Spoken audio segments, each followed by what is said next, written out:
जय हिंद दोस्तों। ए to be to study के यूट्यूब चैनल पर मैं रंजीत केसरी आप सभी का एक बार फिर से हार्दिक स्वागत करता हूं। दोस्तों आज से हम स्टार्ट कर रहे हैं डी फार्मा स्टूडेंट्स के लिए क्रैश कोर्स, जिस क्रैश कोर्स में आपको मिलने वाला है बहुत कुछ, जैसे कि आपको फिजिक्स, केमिस्ट्री एंड मैथमेटिक्स के साथ साथ बायोलॉजी के भी फुल प्रिपरेशन कराई जाएगी। ये कोर्स जो है उन बच्चों के लिए है जिन्होंने डी फार्मेसी इंट्रेंस एग्ज़ाम की प्रिपरेशन जो है वो अभी स्टार्ट की है, या फिर एग्ज़ाम के डेट को पोस्टपोन होने के बाद हाल ही में अभी आप इंटरमीडिएट हाई स्कूल के एग्जामिनेशन को प्रिपरेशन कर रहे थे और अचानक से आपको पता चला कि फॉर्म का डेट बढ़ गया है, आपने प्रिपरेशन एक नए सिरे से स्टार्ट कर दी है। तो आप सभी के लिए ये जो क्रैश कोर्स है वो काफ़ी इंपॉर्टेंट होने वाला है। अगर आप इस क्रैश कोर्स में ज्वाइन होना चाहते हैं तो इस वीडियो को ज़्यादा से ज़्यादा शेयर करें अपने दोस्तों के साथ, जो भी आपके फ्रेंड्स हो उनके साथ वीडियो को शेयर करें, लाइक करें। अगर आपका अच्छा खासा रिस्पांस मिलता है हमारी इस पहली वीडियो पर तो इस क्रैश कोर्स में आपको 30 से 60 दिनों के अंदर, क्योंकि आपके एग्ज़ाम में करीब 2 महीने का डेट जो है एक्सटेंड किया गया है, तो इस 30 से 45 दिनों के अंदर आपको इस क्रैश कोर्स में आपके फिजिक्स, केमिस्ट्री, बायोलॉजी तीनों ही सब्जेक्ट को फुल प्रिपरेशन जो है करा दिया जाएगा। तो चलिए आज की इस क्लास को स्टार्ट करते हैं और देखते हैं कि आपका पहला चैप्टर है मापन यानी मेजरमेंट। फिजिक्स से हम स्टार्ट कर रहे हैं। चलिए वीडियो को स्टार्ट करते हैं। दोस्तों सबसे पहले अगर हम मापन, मात्रक एवं बीमी सूत्र के बारे में पढ़ने वाले हैं तो सबसे पहले हम मापन के बारे में पढ़ेंगे। मापन क्या है? देखिए, किसी भी भौतिक राशि का मापन एक निश्चित आधारभूत यादृच्छिक रूप से चुने गए मान्यता प्राप्त संदर्भ मानक से इस राशि की तुलना करना है। यह संदर्भ मानक मात्रक कहलाता है। हमें यहाँ पर डिफिनेशन नहीं पढ़ना है क्योंकि डिफिनेशन एग्जाम में नहीं पूछा जाता है। आप जानते हैं कोई भी राशि होगी उसके लास्ट में जो आप लिखते हैं उसको मात्रक बोलते हैं। जैसे कि अगर हम समय को बात कर लें, समय का मात्रक क्या होता है, तो आप कहेंगे कि सर समय जो है, अगर आप कुछ भी लिखते हैं, जैसे कि आप अगर 6 लिख रहे हैं तो ये 6 डिफाइन नहीं करता है कि ये 6 क्या है, लेकिन 6 के बाद अगर आप यहाँ पे सेकेंड लिख देते हैं तो इससे ये पता चलता है कि ये 6 सेकेंड समय को दर्शाता है। इसके अलावा अगर हम यहाँ पे 5 लिख दें तो ये कुछ भी नहीं बतलाता, लेकिन अगर हम यहाँ पे 5 के बाद m लिख दें तो ये बतलाता है कि ये 5 मीटर लंबाई को प्रदर्शित कर रहा है। अर्थात किसी भी संख्या के लास्ट में जो हम यहाँ पे सिंबल लिख रहे हैं वो आपका मापन करने का एक प्रतीक कहलाता है। ठीक है, तो उम्मीद है आपको समझ में आएगा कि मात्रक क्या है। ओके, हालांकि हमें डिफिनेशन से कोई मतलब नहीं, यहाँ पे हमें ऑब्जेक्टिव क्वेश्चन क्या बनते हैं उसको लेकर के चलना है। देखिए, मापन में आपके मात्रक जो हैं वो 2 प्रकार के होते हैं। कौन कौन से, हमने आपको पिछली वीडियो में ही बता दिया था, अगर आपने अपनी पिछली कक्षा में पढ़ा हो तो। देखिए, एक आपका होता है मूल मात्रक। क्या होता है? एक आपका होता है मूल मात्रक और एक आपका क्या होता है? व्युत्पन्न मात्रक। अब मूल मात्रक और व्युत्पन्न मात्रक में आपको अंतर बता दें। देखिए देखिए किसी भी भौतिक राशि का जो मात्रक होता है, जैसे कि अगर हम धारा, विद्युत धारा का बात कर लें तो विद्युत धारा का मात्रक आप कहेंगे सर एम्पियर होता है। क्या होता है? एम्पियर होता है। लेकिन ये धारा का एसआई मात्रक होता है एम्पियर, और ये मूल मात्रक है। जैसे कि अगर आप लंबाई की बात कर लें, लंबाई का मात्रक क्या होता है, तो आप कहेंगे सर मीटर होता है। मीटर जो है ये लंबाई का मूल मात्रक होता है। उसी प्रकार अगर हम द्रव्यमान की बात करें तो द्रव्यमान का मात्रक जो है वो किलोग्राम होता है। ये सभी मूल मात्रक होते हैं। लेकिन आप जानते हैं कि समय, टाइम यानी समय, समय का मात्रक जो होता है वो क्या होता है? सेकेंड होता है। लेकिन आप जानते हैं कि समय को हम घंटा में भी लिखते हैं, घंटा में लिखते हैं। इसके अलावा हम मिनट में भी लिखते हैं। तो ये सब जो है सेकेंड तो इसका मूल मात्रक हो गया, लेकिन घंटा, मिनट ये सभी इसके व्युत्पन्न मात्रक है। उम्मीद है आपको ये भी समझ में आ गया होगा। देखिए, मात्रों को किसी भी मात्रक को व्यक्त करने की विभिन्न प्रणालियाँ हैं। जैसे कि अभी जो हम ज़्यादातर यूज करते हैं, जैसे कि लंबाई का मीटर हो गया, द्रव्यमान का किलोग्राम हो गया, ये सभी मूल मात्रक हैं जो कि एस आई मात्रक है। क्या है? एस आई मात्रक है। इसके अलावा मात्रक जो है कई प्रकार के होते हैं, जैसे कि सीजीएस मात्रक होते हैं, एफपीएस होते हैं, एमकेएस होते हैं। ठीक है, ये तीन होते हैं और एक आपका एसआई हो गया। सीजीएस प्रणाली क्या है? देखिए, सेंटीमीटर, ग्राम एवं सेकेंड में जब किसी भौतिक राशि को व्यक्त करा जाता है तो वो आपका सीजीएस प्रणाली कहता है। ये समझना आपके लिए बहुत ही आवश्यक है। तो चलिए आपको हम समझा देते हैं। जैसे कि सीजीएस प्रणाली में सेंटीमीटर, ग्राम एवं सेकेंड यहाँ दिया गया है। अगर हम किसी फार्मूले को यहाँ पर डिफाइन करना चाहें, जैसे कि आप एक फार्मूला यहाँ पे लिख सकते हैं, चाल बराबर दूरी बटा समय। ठीक है, तो यहाँ पे आप जानते हैं चाल, बहुत ही बेसिक फार्मूला हम ले रहे हैं ताकि आपको अच्छे से समझ में आ सके। चाल बराबर आपका होता है, क्या होता है सर? चाल बराबर होता है दूरी बटा के समय। ये फार्मूला सभी लोग परिचित हैं, अच्छे थे। अगर आप यहाँ पे दूरी बराबर निकालना चाहें तो दूरी बराबर आपका होता है चाल इंटू के समय। क्या होगा? दूरी बराबर चाल इनटू समय, ये होगा? आप कहेंगे सर बिल्कुल हो जाएगा। अगर आपसे पूछा है कि दूरी, डिस्टेंस, यहाँ पे डी अगर लिख दें तो दूरी का मात्रक क्या होगा?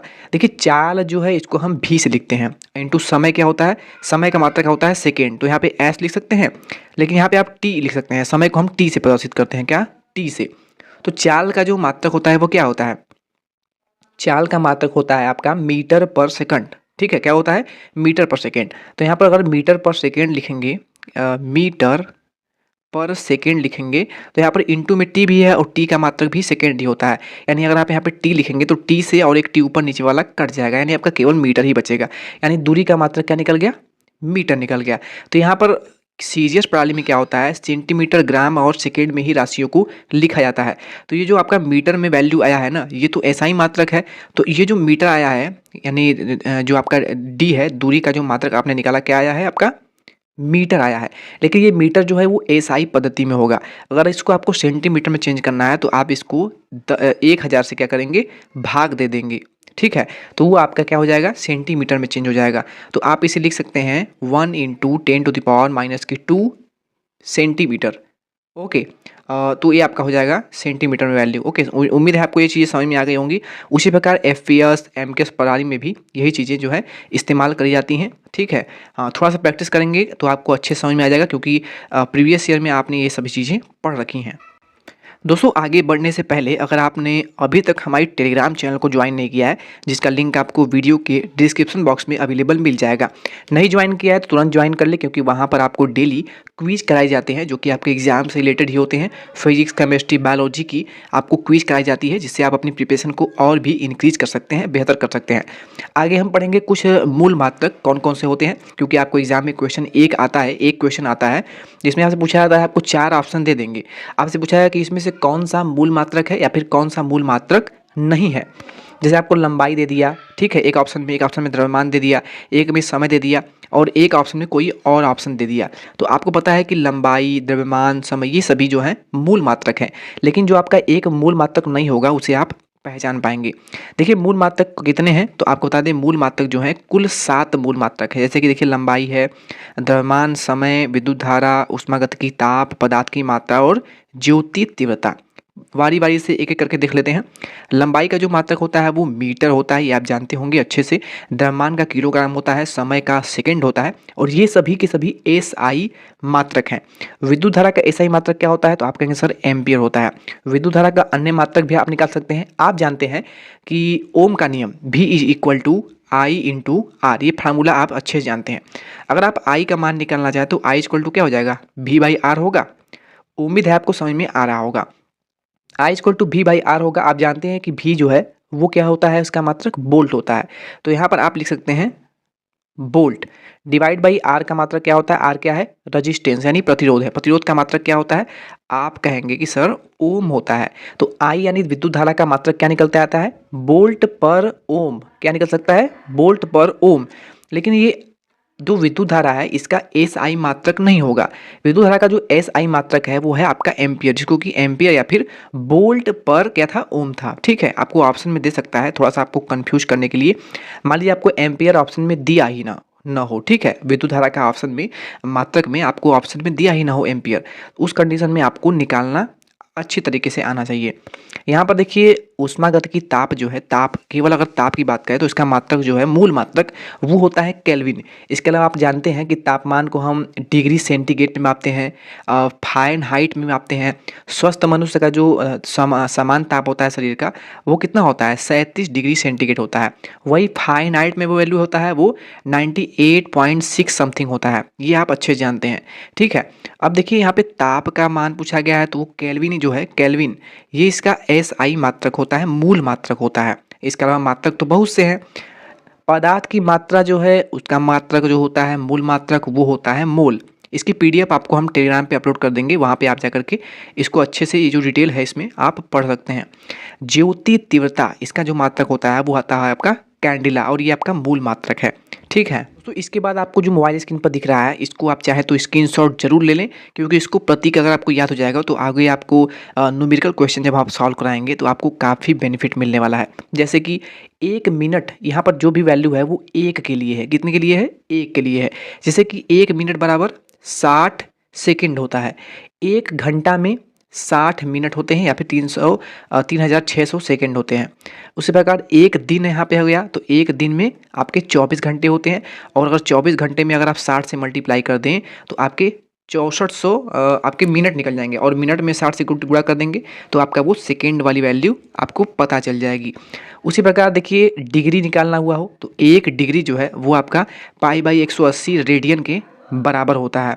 उसी प्रकार लीटर की वैल्यू क्या होने वाली है, टन, कैरेट, बार, क्यूरी, ये सभी जो इसके मान हैं वो आप एक बार देख लीजिएगा।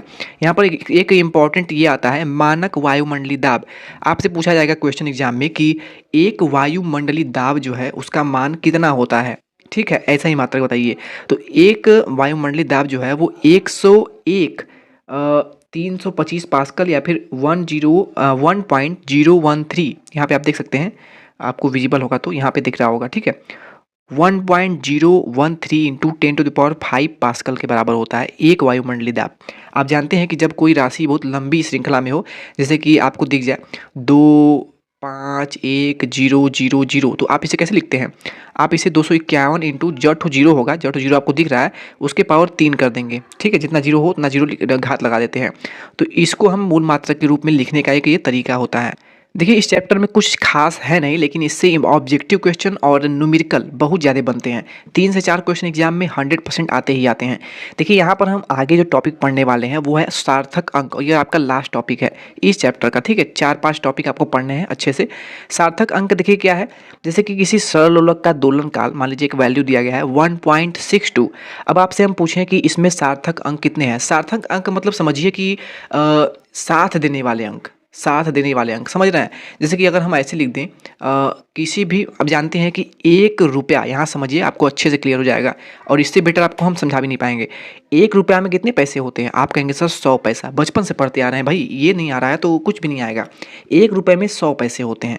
आप जानते हैं कि जब कोई वैल्यू आप लिखते हैं, जैसे कि 2.5, 2.5 रुपया जिसे बोलते हैं आप हैं, तो आप जानते हैं कि दशमलव के बाद हम जो भी वैल्यू लिखते हैं वो 100 तक के रूप में लिखा जाता है। जैसे कि अगर हम 2.5 लिख रहे हैं तो यह क्या लिखाएगा, इसका मतलब ये हुआ कि 2.50 इसको बोल सकते हैं।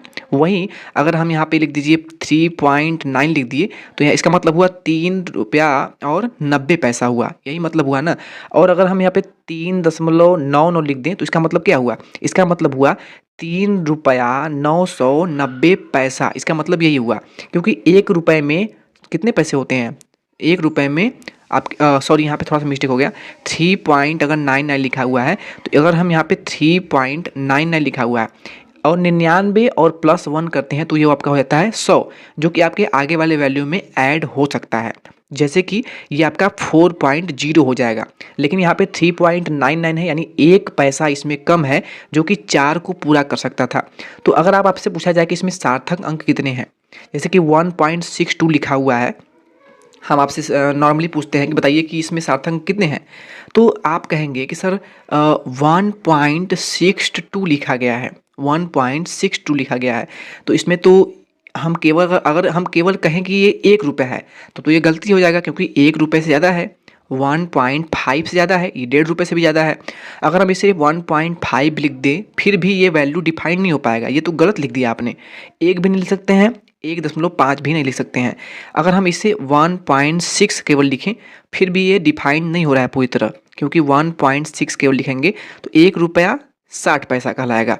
ये 1.6 भी सही नहीं है, यानी हम इसे 1.62 का 1.62 ही लिखेंगे तभी ये पूरी तरह डिफाइंड हो पाएगा। इसका मतलब ये हुआ कि इसमें सार्थक अंक कितने हैं, सार्थक अंक जो हैं वो 3 हैं। कौन कौन, 1 आपका सार्थक अंक है, 6 आपका सार्थक अंक है, और 2 भी आपका सार्थक अंक कहलाएगा।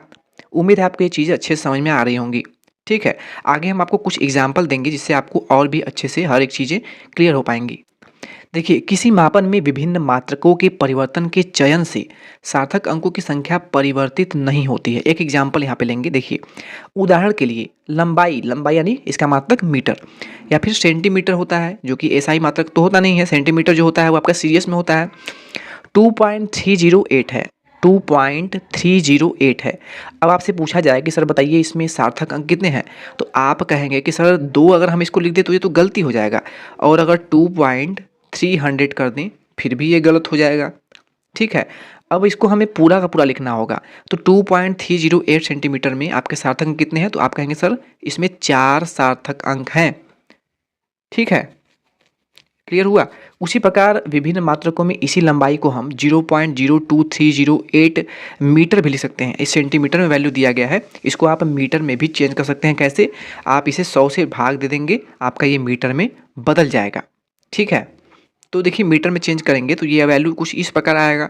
तो क्या आप इसको इस प्रकार लिख सकते हैं, जैसे कि 0.02308 है। ओके, 0.02308 है, तो इसको हम कुछ इस प्रकार 23.08 मिलीमीटर में लिख सकते हैं, या फिर 23,080 माइक्रोमीटर लिख सकते हैं। एक माइक्रोमीटर जो होता है वो 10⁻⁻6 मीटर के बराबर होता है। इसको याद रखिएगा, एक माइक्रोमीटर बराबर 1 माइक्रोन बराबर आपका होता है 10⁻⁻6 मीटर के बराबर होता है। तो आप इसको इस प्रकार भी लिख सकते हैं। ये सब बेसिक क्वेश्चन है दोस्तों, इसीलिए कह रहे हैं कि उस भौतिक राशि जो आपको भी एग्जाम्पल में दिखाया गया 2308, इसमें सार्थक अंक कितने हैं? तो इसमें चार के चारों सार्थक अंक हैं। सार्थक अंक के कुछ यहाँ पे इंपॉर्टेंट चीज़ें मैं बता दूँ आपको, रूल जो है बता दे रहा हूँ। इसके बाद हम इस टॉपिक को ख़त्म करेंगे। सभी शून्योत्तर अंक सार्थक अंक होते हैं। सभी शून्योत्तर अंक जो है वो सार्थक अंक होते हैं। जैसे कि एग्जाम्पल में लिख लीजिए 2.00005 लिखा हुआ है, तो यहाँ पर सार्थक अंक कितने होंगे? सार्थक अंक जो होंगे 1, 2, 3, 4, 5, 6 होंगे। वहीं अगर 2.500000 लिखा है तो ये भी आपके पूरे के पूरे जो है आपके सार्थक अंक कहलाएंगे। कौन कौन? 2.5, यहाँ पर अगर जीरो को हटा दें हम तो इसका कोई मतलब निकलेगा? बिल्कुल। तो यदि किसी संख्या में दशमलव बिंदु है तो उसकी स्थिति का ध्यान रखें। बिना किन्हीं दो शून्योत्तर अंकों के बीच के सभी शून्य सार्थक अंक होते हैं। जैसे कि हमने आपको अभी पहले बताया, यदि कोई संख्या 1 से छोटी है तो वो शून्य जो दशमलव के दाईं ओर प्रथम शून्योत्तर अंक के बाईं ओर हो, सार्थक अंक नहीं होते। यदि कोई संख्या 1 से छोटी हो तो वे शून्य जो कि दशमलव के दाईं ओर यानी समझ रहे हैं, दाईं ओर यानी इस साइड, ठीक है। तो दाईं ओर अगर बात किया जाए तो दाईं मतलब आपका ये हुआ, ठीक है। यदि कोई संख्या 1 से छोटी है, 1 से छोटी कौन संख्या होगी? मान लीजिए 0.99 है, ठीक है, या फिर 0.50 रख लीजिए। पॉइंट अगर 0.02 है, इसको एग्जाम्पल के तौर पर ले लीजिए। यदि कोई संख्या 1 छोटी है तो 1 छोटी तो है ये, तो वे शून्य जो दशमलव के दाईं ओर पर प्रथम शून्योत्तर अंक की बाईं ओर हो, यानी कि 0.20। यहाँ पर अगर 0.50 लिखते हैं, यानी ये क्या हुआ? एक का आधा हुआ, 0.50 लिखा हुआ। तो आप जानते हैं कि अगर हम 0.5 भी लिखते हैं तो ये मतलब यही हुआ, इसका मतलब और इसका मतलब दोनों एक ही हुआ। जनरली आप अगर 2.5 कहीं लिखते हैं तो इसका मतलब क्या होता है? 2.50 ही होता है। लेकिन हम अगर 2.50 लिखते हैं और आपसे पूछा जाए कि इसमें सार्थक अंक कितने हैं, तो आप कहेंगे सर इसमें सार्थक अंक 2 ही हैं। क्योंकि अगर आप 2.5 के साइड में, इस साइड यानी राइट साइड में अगर जीरो बढ़ा रहे हैं, बाएं साइड अगर जीरो बढ़ा रहे हैं तो वे आपके सार्थक अंक में काउंट नहीं होते हैं। अगर आप 2.100 लिख दीजिए तो वो आपका 2.1 ही होगा, यानी इसमें सार्थक अंक 2 ही होंगे। आगे हम आपको न्यूमेरिकल क्वेश्चन जब कराएंगे तो आपको और भी अच्छे से चीज़ें जो है क्लियर हो पाएंगी। जैसे एक एग्जाम्पल देखो यहाँ पे दिया गया है 0.002308 में, ठीक है, अधोरेखित शून्य सार्थक अंक नहीं है, यानी 0.002308 में सार्थक अंक कितने होंगे? तो यहाँ पे 4 ही सार्थक अंक होंगे। ये जो पहले में 0 लगा दिया है ना, ये सार्थक अंक की श्रेणी में नहीं आएंगे। एक एग्जाम्पल यहाँ पे और है, ऐसी संख्या जिसमें दशमलव अंक नहीं है के अंतिम अथवा अनुगामी शून्य सार्थक अंक नहीं होते हैं। जैसे कि 123 मीटर, 123 मीटर लिखा गया है। 123 मीटर को आप यहाँ पर 12300 सेंटीमीटर के रूप में भी लिख सकते हैं, क्योंकि 1 मीटर बराबर 100 सेंटीमीटर होता है। तो मीटर में 100 से गुणा कर दीजिए तो आपका ये सेंटीमीटर में चेंज हो जाएगा। और सेंटीमीटर को अगर फिर से चेंज करना है मीटर में तो 100 से भाग दे दीजिए। तो यहाँ पर आपका 12,300 सेंटीमीटर है। इसको आप मिलीमीटर में चेंज करना चाहें तो यहाँ पे आपका 3 जीरो हो जाएगा, 123 000 हो जाएगा। ये आपके तीनों के तीनों जो है वो सार्थक अंक हैं। संख्या में अनुगामी शून्य सार्थक अंक नहीं है। तथापि आप अगले प्रेक्षण पर भी ध्यान अपना कर सकते हैं कि नेक्स्ट रिजल्ट है वो क्या आने वाला है। देखिए अभी आपको एक एग्जाम्पल हमने दिया था कि 0.06900 में 4 सार्थक अंक हैं। अब बताइए कौन कौन से 4 सार्थक अंक है। आपको अभी एक एग्जाम्पल ऊपर दिया गया था कि कोई भी संख्या है अगर उसके बाईं ओर कोई जीरो दिया गया है तो उसको हम काउंट नहीं करते हैं सार्थक अंक में। तो उम्मीद है आपको यहाँ पर सार्थक अंक जो है बहुत ही अच्छे से क्लियर हो गया होगा। अगर कोई डाउट है तो आप हमें कॉमेंट जरूर कर दीजिएगा। दोस्तों अगला जो आपका टॉपिक होने वाला है और ये लास्ट टॉपिक होने वाला है इस पहले चैप्टर का, भौतिक राशियों की विमाएँ विमीय सूत्र निकालना आपको अच्छे से आना चाहिए, क्योंकि विमीय सूत्र से कम 2 क्वेश्चन एग्जाम में आते हैं। और विमीय सूत्र पर हमने एक स्पेशली वीडियो भी बना रखा है, आप चैनल पर जाकर के सर्च कर सकते हैं, यूट्यूब पे भी सर्च कर सकते हैं विमीय सूत्र बाई A2B2 स्टडी, आपको हमारी वीडियो देखने को मिल जाएगी। और वीडियो हम आपको शेयर भी कर देंगे आपके टेलीग्राम चैनल पर, आप देख लीजिएगा। यहाँ पर भौतिक राशियों की विमीय सूत्र निकालने के लिए आप जान जाएँ कुछ चीज़, जैसे कि लंबाई जो है इसको हम कैपिटल L से लिखते हैं। विद्युत धारा का मात्रक एम्पियर होता है इसलिए इसे A से लिखते हैं। ऊष्मागतिकीय ताप जो है उसको कैपिटल K से लिखते हैं, ठीक है। इसके बाद ज्योति तीव्रता जो है इसको हम CD से लिखते हैं। पदार्थ की मात्रा जो है मोल, इसकी मात्रा तो इसको मोल से लिख देते हैं। किसी भौतिक राशि की विमा उन घातों को कहते हैं जिन्हें उस राशि को व्यक्त करने के लिए मूल राशियों पर चढ़ाना पड़ता है। जैसे कि किसी भी भौतिक राशि का मात्रक लीजिए, जैसे कि न्यूटन, ठीक है, कोई भी। चलिए ऐसा आगे एग्जाम्पल लेंगे हम, अभी इसको छोड़ देते हैं। देखिए जैसे कि यहाँ पे एग्जाम्पल यहाँ पे दिया गया है आयतन का विमीय सूत्र। आयतन को हम कैसे लिखते हैं, मीटर क्यूब। आयतन जो है इसका मात्रक क्या होता है, मीटर क्यूब। वहीं अगर लंबाई का मात्रक ले लिया जाए, सबसे सिंपल सबसे छोटा, लंबाई का मात्रक क्या होता है, मीटर। तो केवल अगर आप कैपिटल L लिख देते हैं तो ये आपका इसका विमीय सूत्र हो जाता है, ठीक है। आयतन जो है इसका मूल मात्रक क्या होता है, तो मीटर क्यूब होता है, और जो इसका मात्रक होता है वही इसका विमीय सूत्र बन जाता है। मीटर क्यूब यानी कि L इंटू L यानी L क्यूब, ये आपका हो गया इसका आयतन का विमीय सूत्र। एरिया यानी क्षेत्रफल, तो क्षेत्रफल जो होता है, क्षेत्रफल उसका मात्रक क्या होता है, क्षेत्रफल का मात्रक होता है क्या होता है, लंबाई गुणित चौड़ाई, यानी कि लंबाई और चौड़ाई और दोनों का जो मात्रक होता है वो मीटर ही होता है। कोई चीज़ लंबा होगा तो लंबाई में तो ही होगा लंबा, मीटर में ही लंबा होगा ना, या फिर सेंटीमीटर में होगा। कोई चीज़ अगर चौड़ा होगा तो वो मीटर में ही लंबा या चौड़ा होगा। तो यहाँ यानी L इंटू L यानी L स्क्वायर इसकी विमा हो जाएगी क्षेत्रफल की, ठीक है। तो उम्मीद है आपको यहाँ पर कुछ चीज़ें क्लियर हो गई होंगी। विमीय सूत्र की डिटेल वीडियो देखने के लिए आप उस वीडियो को जरूर देख लीजिएगा।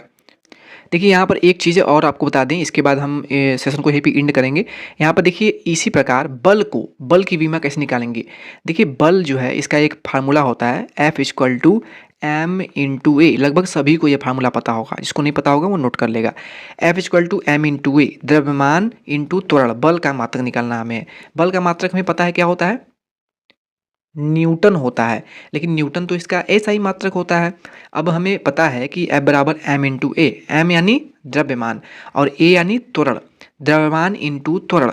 अब देखिए द्रव्यमान इंटू त्वरण क्या होता है, a क्या होता है, त्वरण यानी a का फार्मूला अगर निकालेंगे त्वरण का तो होता है आपका लंबाई बटा मीटर पर सेकेंड स्क्वायर होता है, यानी L/T² आप लिख सकते हैं। तो यहाँ पर द्रव्यमान जो है इसका आपने अभी निकाला था, द्रव्यमान का जो मात्रक है वो क्या होगा बताइए। अभी आपको हमने ऊपर बताया कि द्रव्यमान जो है इसको हम कैपिटल M से लिखते हैं।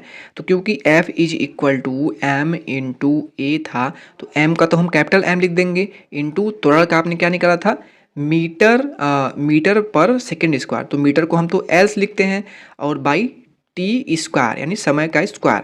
तो यहाँ पे आपका इसका विमा सूत्र क्या हुआ, mL/T², क्या हुआ, mL/T²। क्या हम इसे इस प्रकार लिख सकते हैं, mL/T⁻⁻², क्योंकि जब हम किसी भी नीचे की घात को ऊपर ले आते हैं तो वो -2 हो जाता है।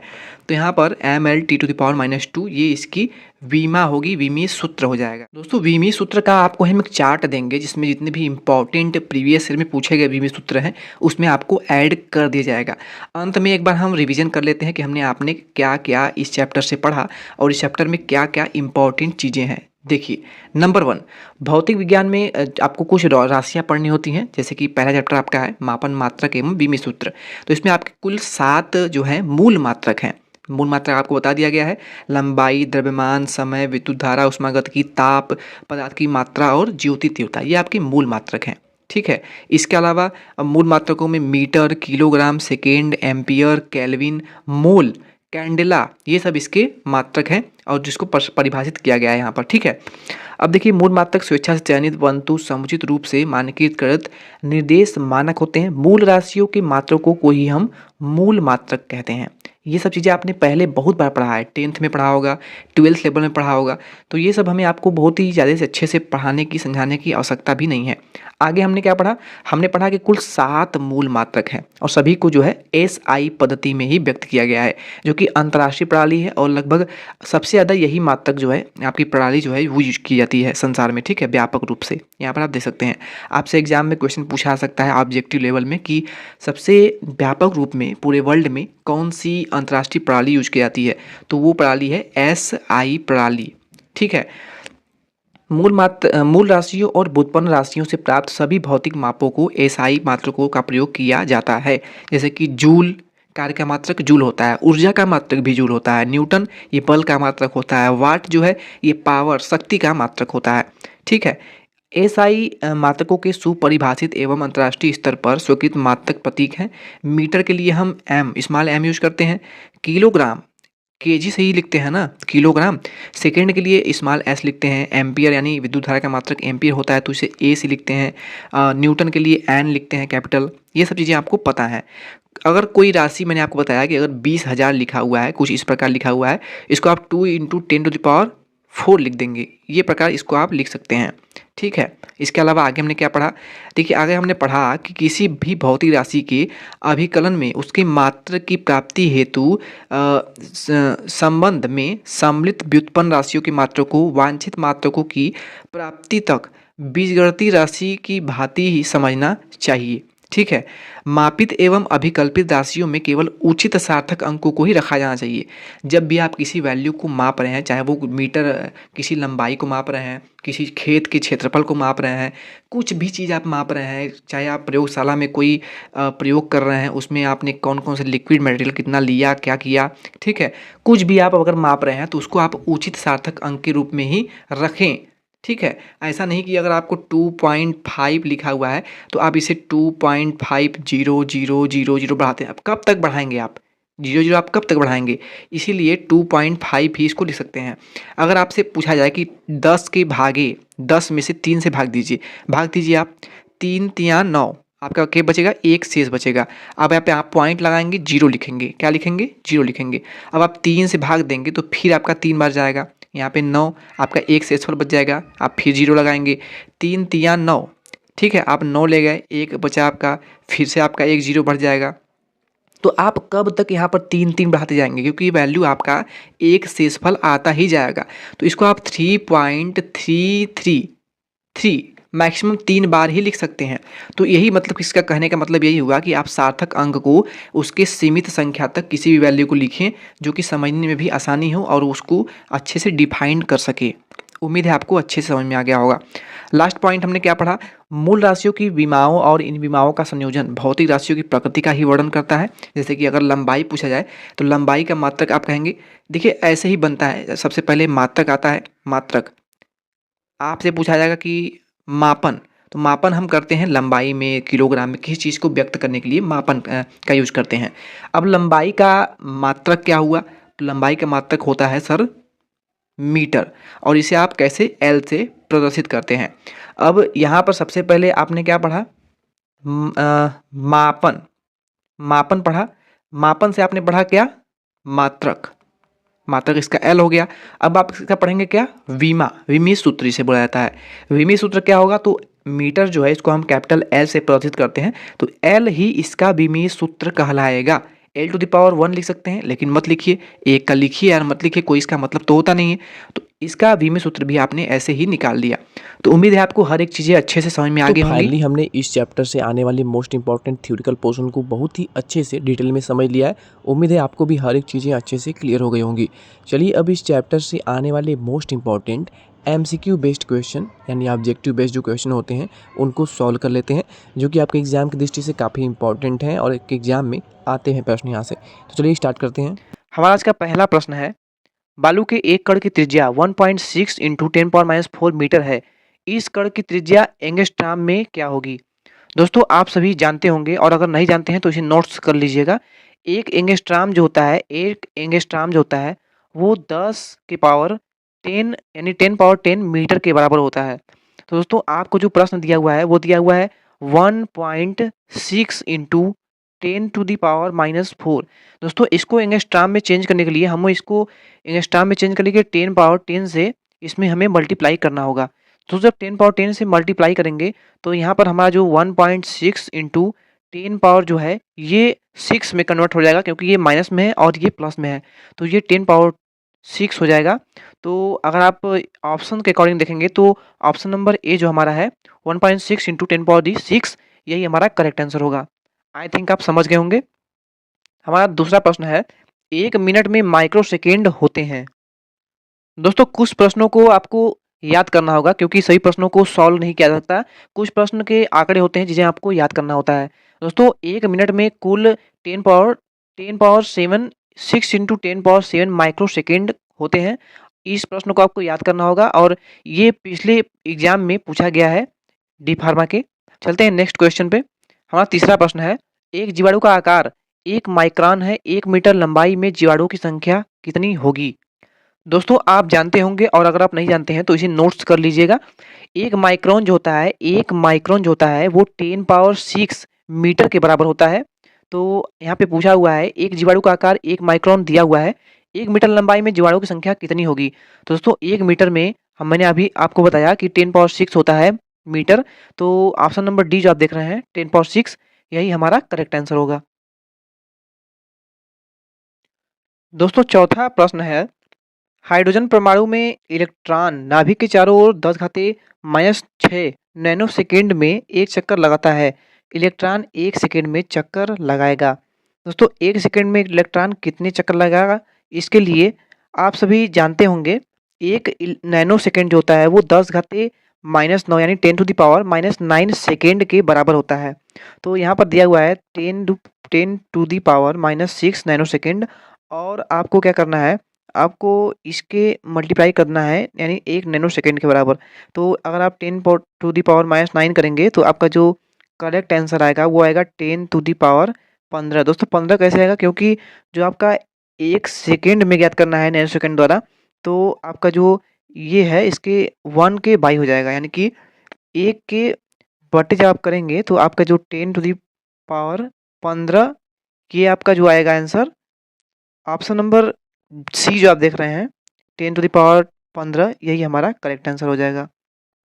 पांचवा प्रश्न है, किसी तारे से पृथ्वी तक प्रकाश के आने में 5 वर्ष लगते हैं, तारे की पृथ्वी से दूरी किलोमीटर में कितनी होगी? तो चलिए इसको हम सॉल्व करते हैं। सबसे पहले ज्ञात कर लेते हैं तारे की पृथ्वी से दूरी। दोस्तों तारे से पृथ्वी की दूरी ज्ञात करने के लिए आप सभी जानते होंगे चाल बराबर होता है दूरी और इंटू होता है चाल बराबर दूरी बटा समय होता है। यहाँ पे समय होता है। दोस्तों अगर आप दूरी निकालेंगे तो आपका चाल इंटू समय हो जाएगा। तो आपको यहाँ पे दूरी निकालना है, तारे की पृथ्वी से दूरी। तो जब आप दूरी निकालेंगे तो दूरी इक्वल टू हो जाएगा आपका चाल इंटू समय। दोस्तों चाल जो है वो दिया हुआ है 3 इंटू 10 टू द पावर 8, क्योंकि आपको यहाँ पे तारे का पृथ्वी से दूरी पूछा हुआ है और प्रकाश की जो चाल होती है वो 10 to the power 3 into 10 power 8 होता है। ये आपको याद होना चाहिए। तो दूरी ज्ञात करना है तो चाल और समय जो है वो आपका दिया हुआ है 5 वर्ष, यहाँ पे आप देख सकते हैं। तो आपको यहाँ पे 5 मल्टीप्लाई करना है। जब आप इसे सॉल्व करेंगे तो आपका आ जाएगा 15 इंटू 10 टू द पावर 8। दोस्तों 15 इंटू 10 टू द पावर 8, इसे आप स्क्रीनशॉट ले लीजिएगा। आगे हम चलते हैं। दोस्तों वो जो था हमारा वो राइट आंसर हो जाएगा। पर आप अगर प्रश्न में देखेंगे तो ये जो दूरी पूछा हुआ है ये किलोमीटर में पूछा हुआ है। किलोमीटर में ज्ञात करने के लिए आपको क्या करना है, आपका जो आंसर आया है यानी कि 15 इंटू 10 टू द पावर 8 आया हुआ था, 10 टू द पावर 8।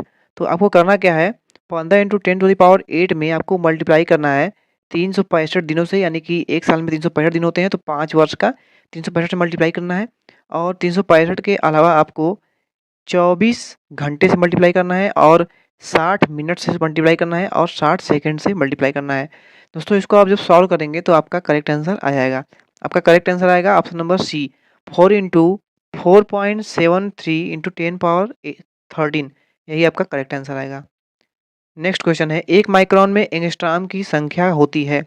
एक माइक्रोन में एंगस्ट्रॉम की संख्या कितनी होती है, ये आपको बताना है। दोस्तों जो एक माइक्रोन होता है वो 10 के पावर -6 मीटर के बराबर होता है। ये मैंने आपको ऊपर बता दिया था।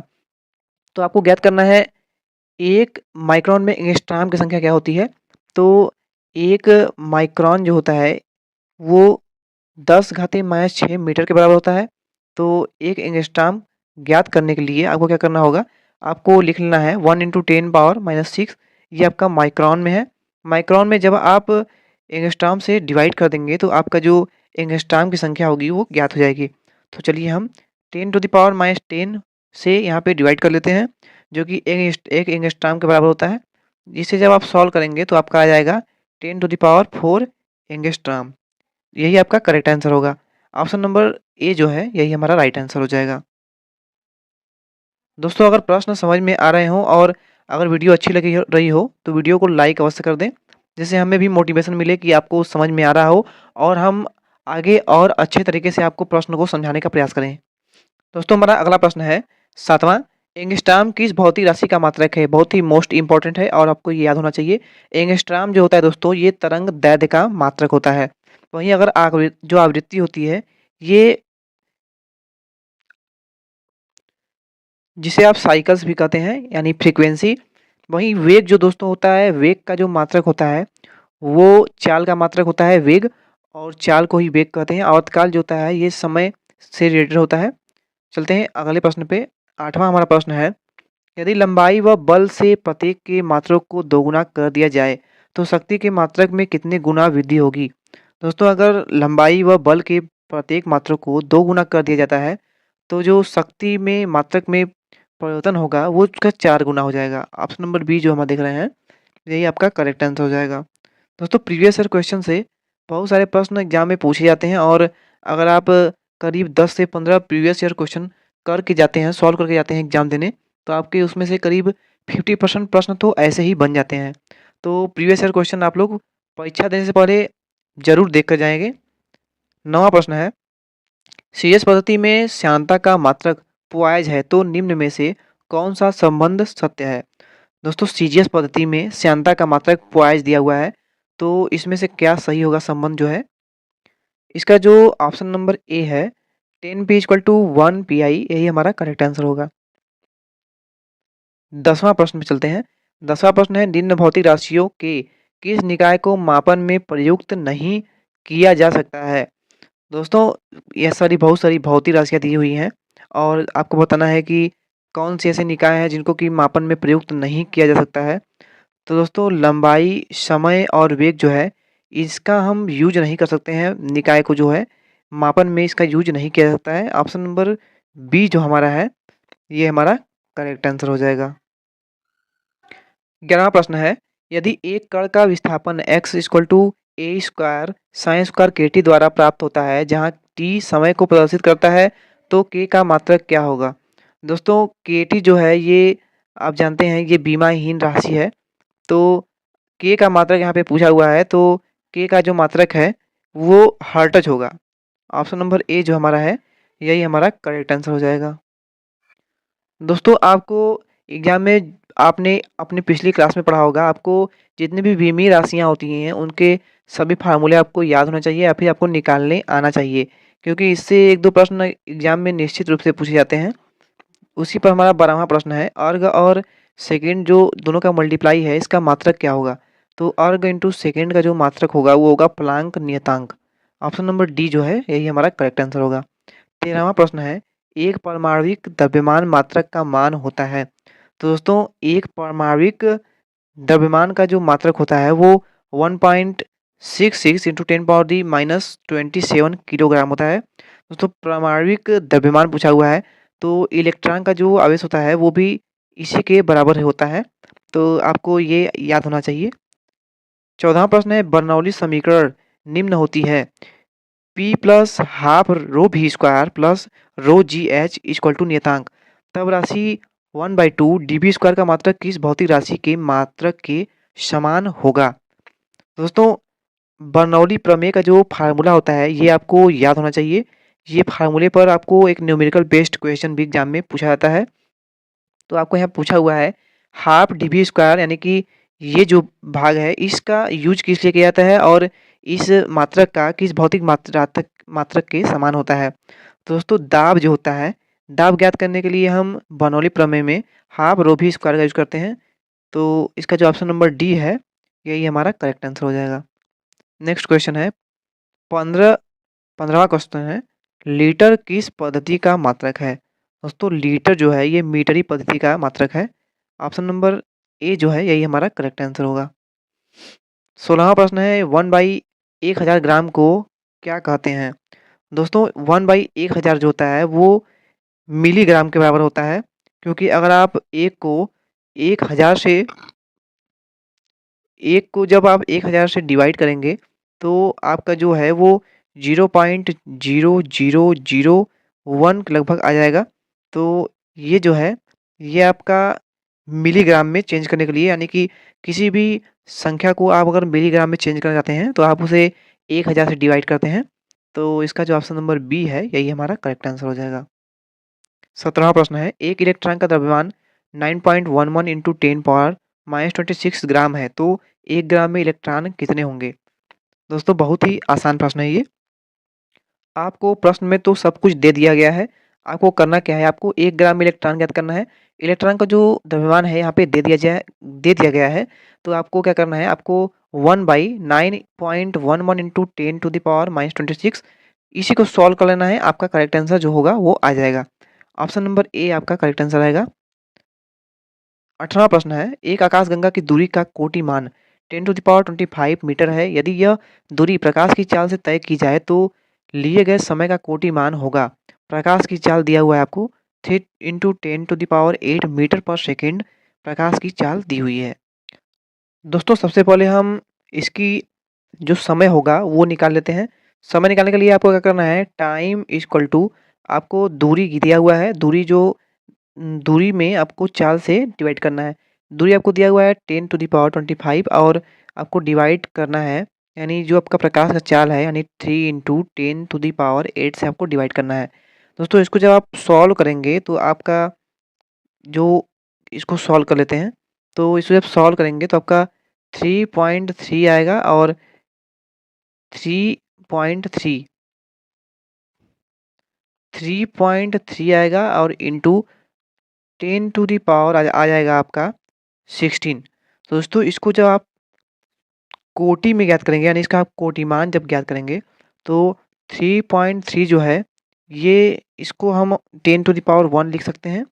तो 10⁻1 लिख सकते हैं और ये आपका बचा हुआ 10⁻16, इसे अब आप सॉल्व करेंगे, यानी इसको जब आप मल्टीप्लाई करेंगे तो 10⁻17 यही आपका करेक्ट आंसर आ जाएगा। तो 10⁻17 जो है ये ऑप्शन नंबर डी में है, तो यही हमारा करेक्ट आंसर हो जाएगा। दोस्तों, हमारा अगला प्रश्न है, एक पत्ती की लंबाई, चौड़ाई तथा मोटाई क्रमशः 10.5 सेंटीमीटर, 1.6 सेंटीमीटर तथा 0.40 सेंटीमीटर है। पत्ती का आयतन उचित सार्थक अंकों में क्या होगा। सार्थक अंक ज्ञात करने के लिए आपको क्या करना है, आपको जो भी संख्याएं दी हुई हैं तीनों संख्याओं का आपस में मल्टीप्लाई कर देना है। तीनों संख्याओं का जब आप मल्टीप्लाई करेंगे, यानी कि 10.5 इंटू 1.6 इंटू 0.40, तीनों का मल्टीप्लाई जब आप करेंगे तो आपका जो आंसर इसका आएगा वो आएगा 7.72। दोस्तों, जब आप इसका सार्थक अंक ज्ञात करेंगे, सार्थक अंक ज्ञात करने के लिए आपको जो 72 दिया हुआ है, यानी कि जो 72 दिया हुआ है, आप इसे 7 लिख सकते हैं सार्थक अंक ज्ञात करने के लिए। तो आपको ये 2 जो है इसको छोड़ देना है, तो इसे आप 6.7 लिख सकते हैं, जो कि आपका करेक्ट आंसर हो जाएगा। तो इसमें जो ऑप्शन नंबर ए है 6.7 सेंटीमीटर क्यूब, यही हमारा करेक्ट आंसर हो जाएगा। 20वां प्रश्न है, एक प्रयोग में राशियों ए, बी तथा सी को मापा जाता है तथा y का मान सूत्र y equal to A B square by C square C cube से ज्ञात किया जाता है। यदि ए बी एवं सी के मापन में प्रतिशत त्रुटियां क्रमशः 1%, 3% तथा 1% हो तो y के मान में प्रतिशत त्रुटि क्या होगी? दोस्तों ये प्रश्न बहुत ही बड़ा दिख रहा है आपको, लेकिन बहुत ही आसान प्रश्न है ये, और मैं आपको एक फार्मूला नोट करा रहा हूँ। आप उस फार्मूले को नोट कर लीजिए और उस फार्मूला आपको याद होना चाहिए। अगर आपको वो फार्मूला याद होगा तो आप इस प्रकार के कोई भी प्रश्न को चुटकियों में कर पाएंगे। तो फार्मूला को आप नोट करिएगा। फार्मूला होता है del A by A into 100 plus 2 del B by B into 100 plus 3 del C by C into 100। आपको जितनी भी संख्याएं दी हुई हैं उनके अनुसार आप प्लस करके 4 into del D by D into 100 plus 5 into del E by E into 100, इस प्रकार इस फार्मूले को आप लिख सकते हैं आगे तक। तो इस फार्मूले को आप नोट कर लीजिएगा। अब हम इस फार्मूले पर प्रश्न को सॉल्व करते हैं।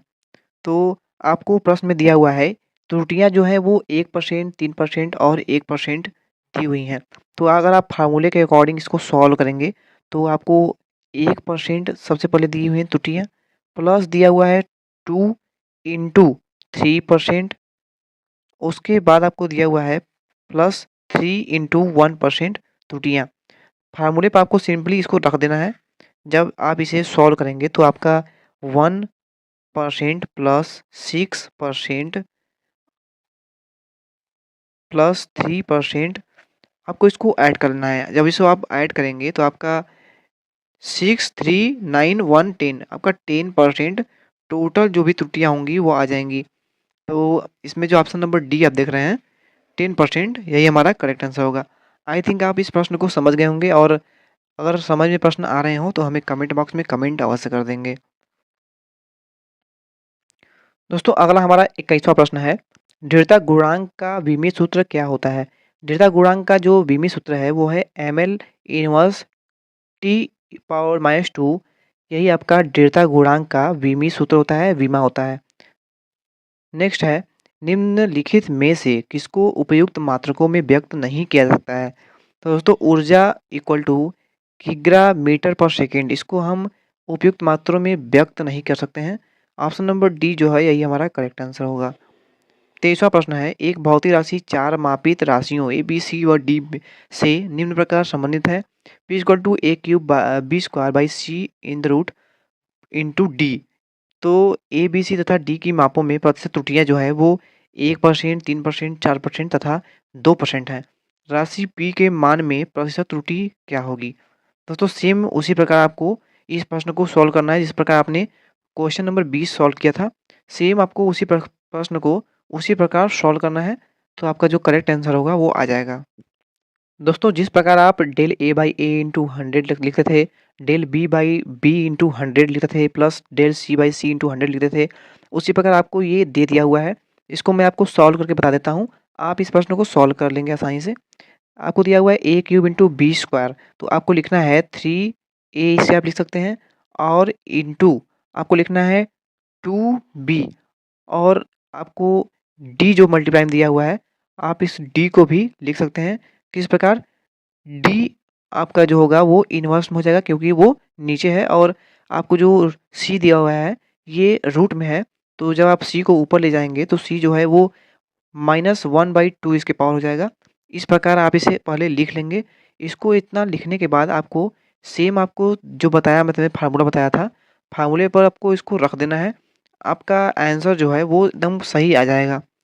दोस्तों इसको आप सॉल्व कर लीजिएगा और हमें कमेंट बॉक्स में कमेंट कर दीजिएगा आपका आंसर कितना आया है। इसका जो ऑप्शन नंबर ए है यही हमारा करेक्ट आंसर होगा। अगर आपको इस प्रश्न में कोई भी डाउट्स हो गया तो मैं आपको नेक्स्ट वीडियो में इसका पूरा सॉल्यूशन भी बता दूंगा। 24वां प्रश्न है, यदि वेग equal to in the root दाब बटा एक्स तो एक्स की विमा क्या होगी?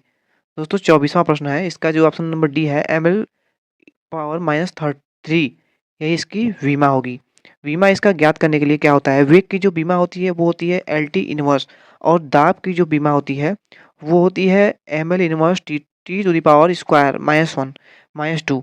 तो वेग का जो बीमा होता है वो होता है एल टी इनवर्स, और वहीं M L inverse T square जो होता है ये होता है आपका दाब का बीमा। तो दोस्तों आपको सिंपली इस फार्मूले पर रख देना है। आपको यहाँ पे प्रश्न दिया हुआ है, ये प्रश्न आपको दिया हुआ है, तो आपको रूट में दाब का बीमा होता है क्या, तो दाब का जो बीमा होता है आपको इसमें रख देना है। दाब का बीमा है क्या, M L inverse T square minus two होता है, और एक्स का जो दिया हुआ है वो है आपका एल टी इनवर्स, तो आपको रख देना है एल टी इनवर्स, और आपको इसको सॉल्व करना है, इसको आपको स्क्वायर कर देना है। तो इसे आप सॉल्व करेंगे तो आपका जो इसकी बीमा होगी वो आएगी M L to the power minus three. तो इसमें जो ऑप्शन नंबर डी है यही हमारा करेक्ट आंसर हो जाएगा। हमारा 25वां प्रश्न है, विमी विधि से किसी पिंड के संवेग परिवर्तन का मान होगा। तो विमी विधि से याद करना है कि संवेग परिवर्तन का जो दर होगा, जो मान होगा वो क्या होगा। तो दोस्तों इसका जो ऑप्शन नंबर ए है एफ इंटू डेल टी, यही हमारा करेक्ट आंसर होगा। प्रश्न है, एक प्रेक्षक किसी प्रयोग में 50 प्रेक्षण लेता है, एक बार फिर प्रयोग में वह 200 प्रेक्षण लेता है। ऐसा करने में, तो यहाँ पे दिया हुआ है चार ऑप्शंस। ऑप्शन नंबर ए दिया हुआ है संभावित त्रुटि का मान आधा रह जाएगा। ऑप्शन नंबर बी है संभावित त्रुटि 8 गुनी हो जाएगी। सी है संभावित त्रुटि का मान 1/4 भाग से कम हो जाएगा। और ऑप्शन नंबर डी है संभावित त्रुटि 4 गुनी हो जाएगी। दोस्तों इस टाइप के प्रश्न को सॉल्व करने के लिए आपको यहाँ पे दो वैल्यू दिया हुआ है। प्रयोग में प्रेक्षण लेता है यानी प्रथम प्रेक्षण दिया हुआ है, और दूसरे प्रयोग में दिया गया प्रेक्षण दिया हुआ है।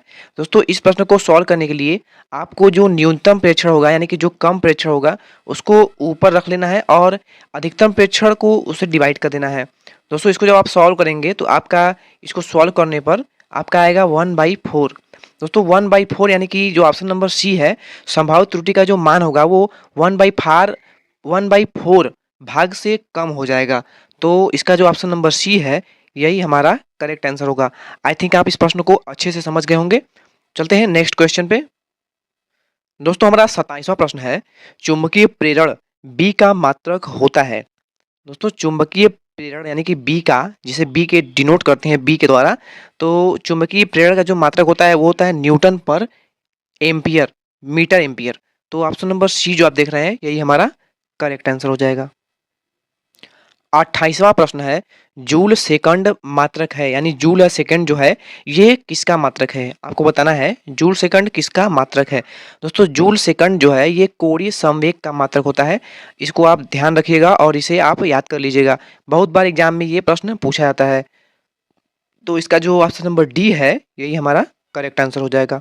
चलते हैं नेक्स्ट क्वेश्चन पे। 29वां प्रश्न हमारा है, नाभिकीय त्रिज्या के लिए उपयुक्त मात्रक है।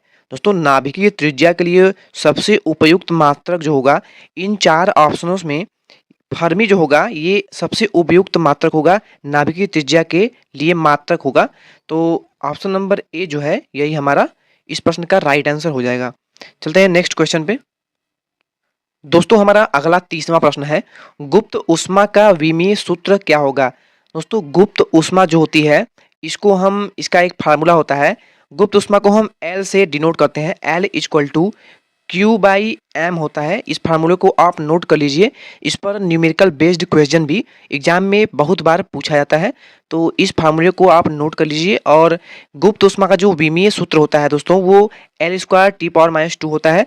अगर आप विमीय सूत्र निकालना नहीं जानते हैं तो अगर आप चाहते हैं कि मैं इसके लिए एक अलग सी वीडियो बना दूं तो दोस्तों हमें कमेंट बॉक्स में कमेंट अवश्य कर दीजिए।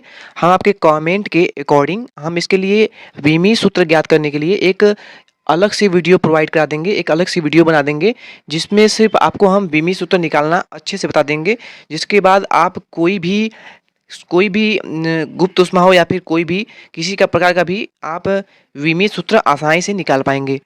दोस्तों इसका जो ऑप्शन नंबर डी है यही हमारा करेक्ट आंसर है। गुरुत्वाकर्षण नियतांक की विमा क्या होगी। सर्वाधिक गुरुत्वाकर्षण नियतांक की जो बीमा होगी वो होगी M inverse L power 3 T power minus two. Option number A जो है सर्वाधिक गुरुत्वाकर्षण नियतांक का ये विमीय सूत्र होगा। नेक्स्ट क्वेश्चन हमारा है 32वां प्रश्न है, वांडर वाल्स गैस समीकरण। दोस्तों वांडर वाल्स गैस समीकरण जो समीकरण है ये बहुत ही मोस्ट इम्पॉर्टेंट है, और ये जो वांडर वाल्स गैस समीकरण है इससे जो प्रश्न बनते हैं ये डिप्लोमा इन फार्मेसी के एग्जाम में बहुत बार रिपीटेड क्वेश्चन है ये, और इससे मिलते जुलते प्रश्न एग्जाम में निश्चित रूप से 1 से 2 प्रश्न अवश्य रूप से पूछे जाते हैं। तो इस प्रश्न को आप ध्यान से समझिएगा। वांडर वाल्स गैस समीकरण, दोस्तों वांडर वाल्स जो गैस समीकरण होता है इस समीकरण भी आपको याद होना चाहिए। एग्जाम में कभी कभी आपको ये सेम समीकरण पूछ लिया जाता है, और आपको अगर ये समीकरण सही से याद होगा तो आपको इसमें सही टिक लगा पाएंगे, जिससे आपके 4 अंक निर्धारित फिक्स हो जाएंगे और वो कन्फर्म हो जाएंगे। तो वांडर वाल्स गैस समीकरण में नियतांकों ए व बी के विमित सूत्र क्रमशः हैं। दोस्तों ए और बी आपको पता होना चाहिए कि इसमें ए और बी है क्या। तो ए और बी जो है इसका आपको विमित सूत्र ज्ञात करना है। तो इस फार्मूले के अकॉर्डिंग जो इसका विमित सूत्र होगा वो होगा ml⁴ t⁻⁻2 और या फिर कामा में l³ दोस्तों ये दोनों इसका विमित सूत्र अलग अलग दिया हुआ है ए और बी का। दोस्तों विमित सूत्र एग्जाम में बहुत बार प्रश्न पूछे जाते हैं इससे, और विमित सूत्र निकालना आपने अपने इंटरमीडिएट के कक्षा में पढ़ा होगा, तो आप इसे आसानी से निकाल पाएंगे। 33वां प्रश्न है, कोणीय संवेग तथा रेखीय संवेग का अनुपात विमित सूत्र रूप में क्या होगा। दोस्तों कोणीय संवेग और रेखीय संवेग का जो अनुपात होगा वो उसका विमित सूत्र निकालने पर m⁴ l⁻0 यही आएगा, ऑप्शन नंबर ए। आवेग का विमित सूत्र क्या है। दोस्तों आवेग जो होता है इसका विमित सूत्र ज्ञात करने पर ml⁻⁻1 यानी कि mlt इनवर्स होगा। बहुत ही मोस्ट इंपॉर्टेंट क्वेश्चन है, और आवेग का एग्जाम में पिछले एग्जाम में भी पूछा गया था। दोस्तों अगला है 35वां प्रश्न, इसे आप ध्यान से समझने का कोशिश करिएगा, बहुत ही इंपॉर्टेंट प्रश्न है ये। मीटर पैमाने द्वारा 2 छड़ों की लंबाइयां क्रमशः 50 सेमी तथा 10 सेमी नापी गई हैं। मीटर पैमाने की अल्पत मांग 1 मिमी है, दोनों नापों में किसको अधिक परिशुद्ध माना जाएगा।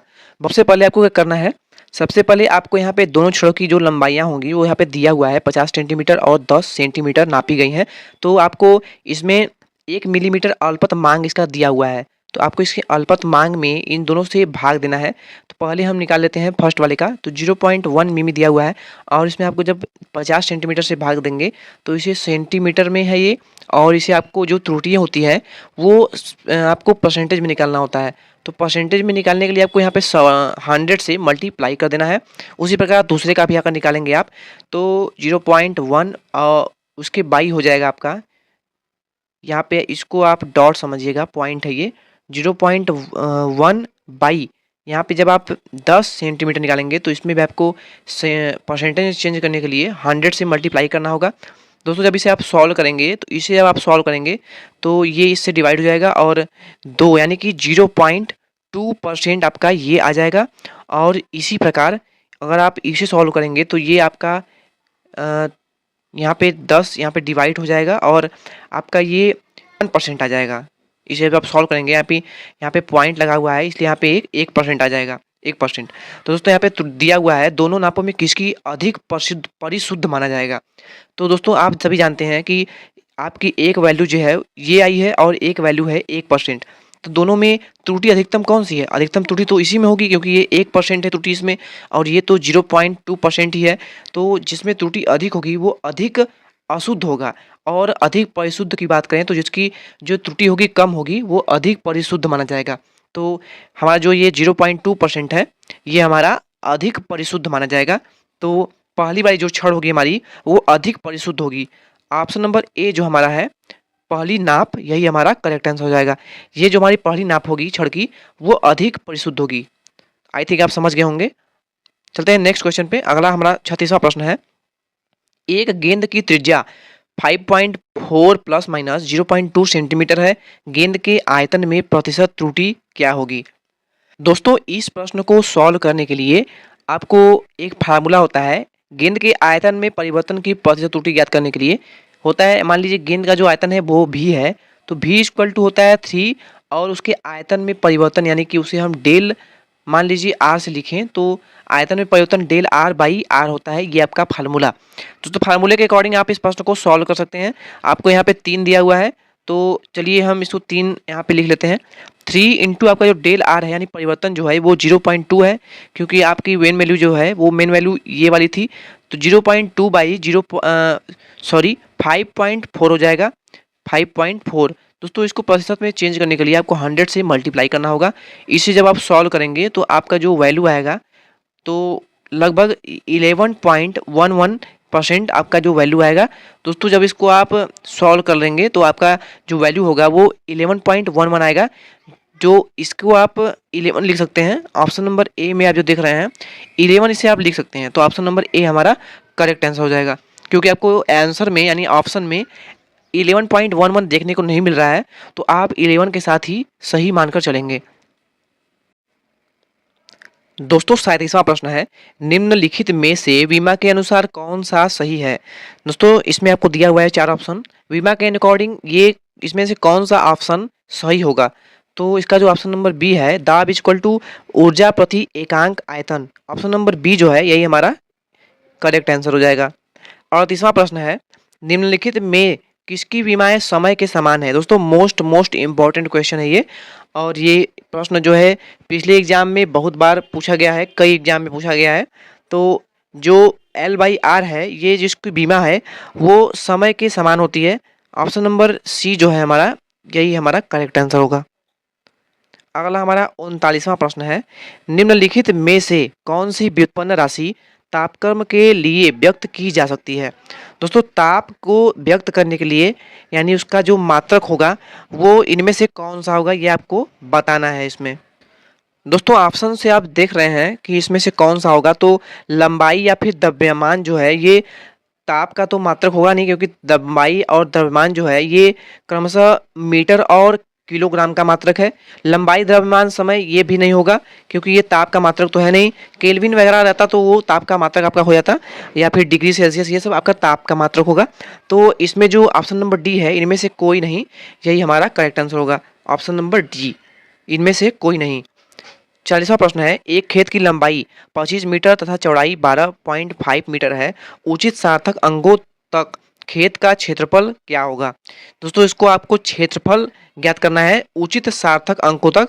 तो जानते हैं आप कि खेत की लंबाई चौड़ाई जो ज्ञात करने के लिए, क्षेत्रफल ज्ञात करने के लिए लंबाई चौड़ाई का मल्टीप्लाई आप कर देंगे तो उसका जो क्षेत्रफल होगा वो ज्ञात हो जाएगा। इसे आप जब सॉल्व करेंगे तो इसका जो आपका वैल्यू आएगा वो आपका 312 पॉइंट समथिंग आएगा। तो इसको जो आप सार्थक अंक में कन्वर्ट करेंगे, दोस्तों आप जानते हैं इसे आप 300 और प्लस 12 लिख सकते हैं। तो इसको हम यहाँ पे 3.0 आपका 20 है, तो इसे आप 10.2 लिख सकते हैं। तो 10 पावर जब 2 लिखेंगे तो आपका जो ये 12 है इस वैल्यू को आप 1 लिख सकते हैं।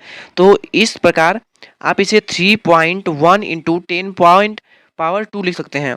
तो इसके अकॉर्डिंग ऑप्शन नंबर ए जो है हमारा करेक्ट आंसर हो जाएगा। और हमारा 41वां प्रश्न है, स्टीफन नियतांक का मात्रक क्या है। दोस्तों स्टीफन नियतांक जो होता है इसका मात्रक होता है watt metre power -2 into kelvin power -4, option number C जो आप देख रहे हैं यही हमारा करेक्ट आंसर हो जाएगा। 42वां प्रश्न है, एसआई पद्धति में कोणीय त्वरण का मात्रक क्या होगा। दोस्तों एसआई पद्धति में जो कोणीय त्वरण है इसका मात्रक रेडियन सेकेंड पावर -2 होगा, ऑप्शन नंबर सी जो है यही हमारा करेक्ट आंसर हो जाएगा। अगला हमारा 43वां प्रश्न है, निम्नलिखित जोड़ों में से किन राशियों की विमाएं समान है। तो बल आघूर्ण तथा कार्य जो होता है इन दोनों की जो विमाएं होती हैं वो समान होती हैं। दोस्तों विमाओं के बारे में बात कर लें तो बहुत सारी ऐसी आपको विमाएं मिल जाएंगी जिनका कि कई वैल्यू जो होती हैं उनकी विमाएं एक ही होती हैं। कई राशियां ऐसी पाई जाती हैं जिनकी विमाएं जो होती हैं वो एक समान होती हैं। तो इस प्रकार अगर आप याद करेंगे तो आपको बहुत सारी विमाएं याद भी नहीं करनी होंगी। बालू के एक कण की त्रिज्या 1.6 इंटू 10⁻⁴ मीटर है। इस कण की त्रिज्या एंगस्ट्रॉम में क्या होगी। आपको अगर आपने कल की क्लास ली होगी तो आपको पता होगा, हमने बताया था आपको कि एक एंगस्ट्रॉम में, एंगस्ट्रॉम का जो सिंबल होता है कुछ इस प्रकार से होता है, एक एंगस्ट्रॉम बराबर 10⁻⁻10 होता है। क्या होता है सर, एक बार हम यहाँ पे साफ साफ फिर से आपसे लिख के दिखा दे रहे हैं। देखिए, एक एंगस्ट्राम की जो वैल्यू होती है वो बराबर होती है 10 टू द पावर माइनस के 10 मीटर के बराबर होता है। अब देखिए, कोई वैल्यू अगर दिया है, यहाँ पे त्रिज्या दिया हुआ, कितना दिया हुआ है 1.6 into 10 to the power minus के 4 मीटर दिया है। ये वैल्यू ऑलरेडी मीटर में दिया हुआ है, इसे हमें एंगस्ट्राम में चेंज करना है। तो आप जानते हैं कि एक एंगस्ट्राम में 10 to the power minus 10 metre होता है। तो आप उसी वैल्यू से इस दिए गए वैल्यू में भाग दे दीजिए, आपका जो आंसर है वो आ जाएगा। चलिए यहाँ पे हम आपको भाग दे करके दिखा देते हैं। यहाँ पर हमने लिखा 1.6 into 10 to the power minus के 4 डिवाइड बाई, हमने यहाँ पे लिखा 10 टू द पावर माइनस के 10, क्योंकि एक एंगस्ट्राम में 10 to the power minus 10 metre होता है। पिछली कक्षा में आपको हमने बताया था। इसके अलावा आपको बहुत सी वैल्यू वहाँ पर बताई गई थी। अब देखिए, यहाँ पर 1.6 ये वैल्यू तो बिल्कुल भी चेंज नहीं होगा, तो आपको पहले ही पता चल गया कि इसका आंसर तो ए ही होगा, क्योंकि यहाँ पर 1.5 है, 14 है, 1.2 है, तो ये सब तो होगा नहीं, ऑप्शन नंबर ए ही होगा।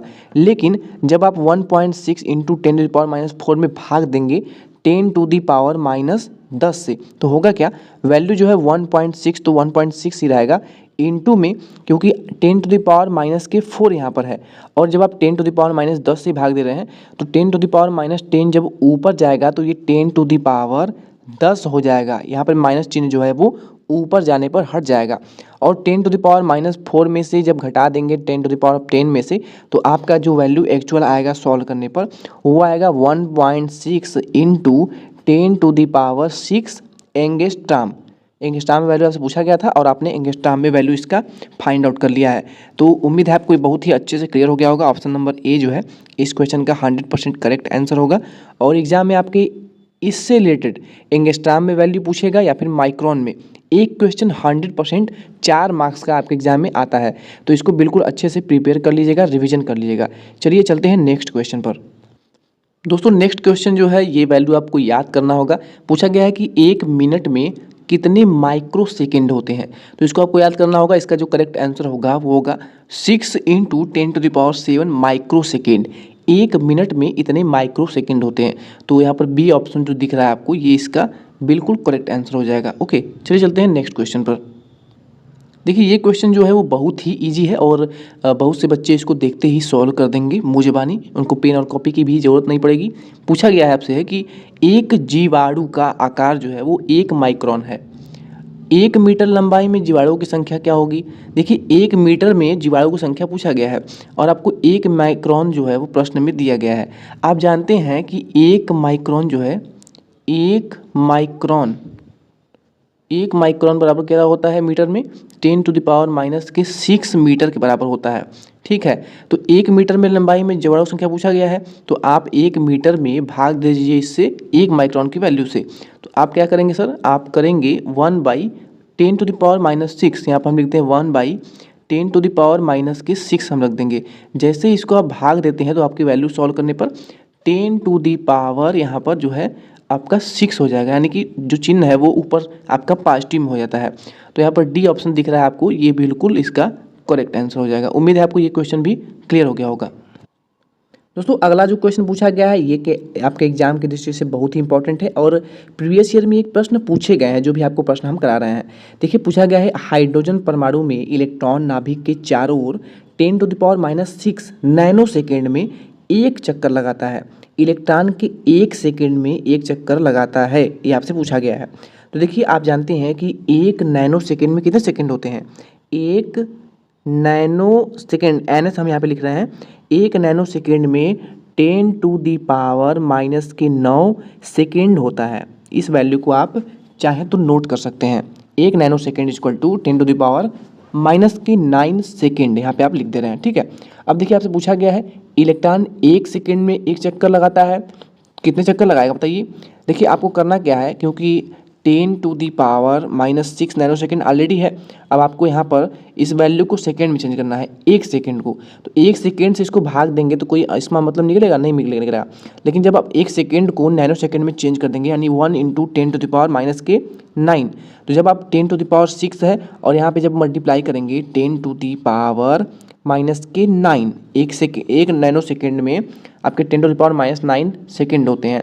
जब इस वैल्यू का आप सॉल्व आउट करते हैं तो यहाँ पर आपका जो वैल्यू होगा वो 6 और 9 जब आप आपस में जोड़ेंगे तो ये कितना हो जाएगा, 6 और 9 कितना होता है 15, यानी 10⁻⁻6 इंटू 10⁻⁻9 जो है जोड़ों जोड़ करके आपस में हो जाएगा कितना 15, क्योंकि यहाँ पर 1 ऑलरेडी था तो इस वैल्यू को जब आप ऊपर ले जाएंगे तो ये पॉजिटिव में हो जाएगा और आपका 10⁻15 ये आपका करेक्ट आंसर हो जाएगा।